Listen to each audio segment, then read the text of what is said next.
Okay, so deserve niya na mapunta kay Coach Billy because I believe that si Coach Billy parang basta may mga certain lesson siya na alam namin hindi namin maituturo kay Venice, na siya lang ang makakapagturo.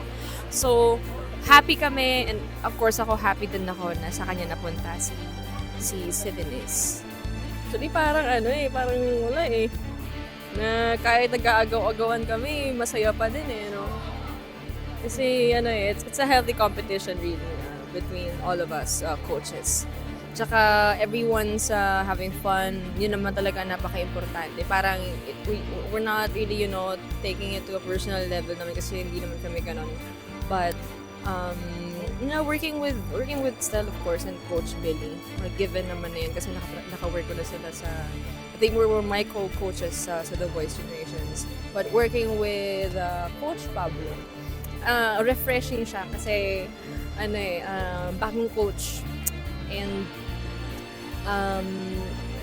ako nagulat ako kasi ang galing ni Pablo Very maano siya, like yung ear and yung eyes niya for a talent na gusto talaga niya makukuha niya.